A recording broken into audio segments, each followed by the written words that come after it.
माँ बगलामुखी। मैं आज आपको एक और बात सुनाने वाली हूँ।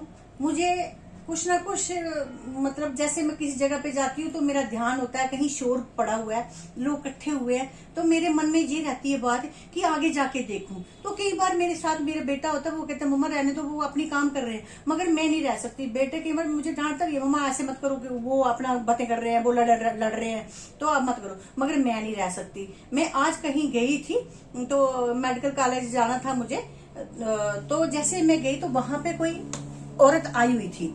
तो वहां पे बड़ा पुलिस वाले इकट्ठे हुए थे, सारे इकट्ठे हुए थे। मैं पूछा उनको कि ये क्या हुआ भाई, तो उन्होंने बोला ये लेडी है तो इसने अपने पे तेल फेंका। तो मैंने बोला अब भाई क्या क्यों फेंका, तो उसने बोला भाई मुझे नहीं पता क्यों फेंका।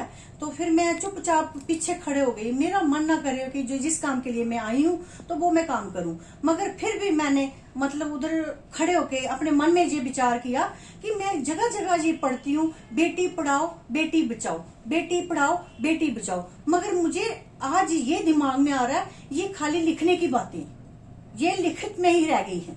क्या अगर हम अपनी बेटी को अपनी बेटी समझते हैं, उसको एक कांटा भी चुभता है तो हम कहते हैं हाय तौबा मचा देते हैं, बेटी को कांटा लग गया, बेटी को कांटा लग गया। तो बहू ने इतना बड़ा वो कर दिया काम तो किसी को पता नहीं चला, किसी ने नहीं देखा। अगर हम बेटी को बेटी समझते हैं, बहू को भी बेटी ही समझना है। अगर बहू से हम प्यार करेंगे तो बहू भी हमारे से प्यार करेगी, वो भी किसी की बेटी है, जो मेरी बेटी है वो भी किसी की बहू है। मगर ये दिमाग में नहीं रखना चाहिए कि ये बहू है ये बेटी है, दोनों को एक समान रखना चाहिए। मेरे हिसाब से तो बहू के साथ ज्यादा प्यार करना चाहिए, क्योंकि बुढ़ापे का सहारा वो ही बनेगी। बेटी तो दूसरे घर चली जाएगी, वो तो उनका बनेगी, मगर मैं अपने लिए कहती हूँ कि बुढ़ापे का सहारा मेरी बहू ही बनेगी। मैं उससे प्यार करूंगी तो वो मुझसे भी करेगी। तो इसलिए मैं कहना चाहती हूँ कि अपनी बहू बेटियों से प्यार करो, उन्हें जलने मत दो, उन्हें फांसी तक मत पहुंचने दो। कोई अगर ऐसा भी कोई घर में ऐसे नहीं है कि कुछ नहीं होता, घर में कई बार ऐसी बातें हो जाती हैं, मगर उसको अवॉइड करो, उसको समझाने की कोशिश करो। मैं तो सबके आगे हाथ जोड़ के कहती हूँ भाई बेटी बचाओ बेटी पढ़ाओ और बेटी बहू से प्यार करो।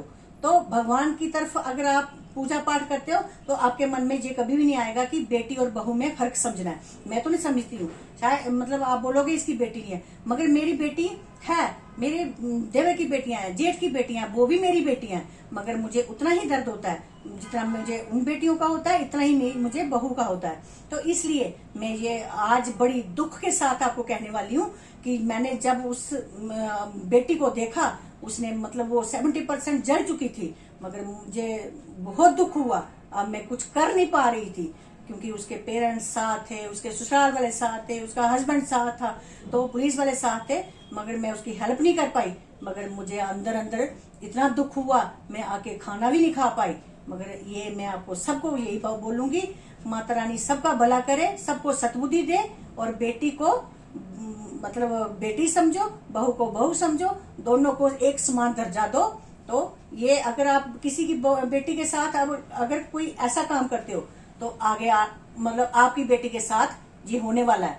आप ये सोच के चलो कि हम किसी की बेटी को तंग करेंगे तो हमारी बेटी ऑटोमेटिकली तंग होगी। अगर हम किसी की बेटी को अपने गले के साथ लगाएंगे तो हमारी बेटी वो भी कोई ऐसा ही उनके साथ करेगा। ये ऊपर वाला बैठा है, उसने तराजू रखी है, वो दोनों साइडें बराबर रखता है। इसलिए मैं आपको यही कहने वाली हूँ, यही समझाऊंगी कि बेटी को बेटी समझो, बहू को बहू समझो, दोनों को एक समान का दर्जा दो। और मैं इसके साथ ही आपका ज्यादा समय ना लेते हुए, जय माँ बगलामुखी।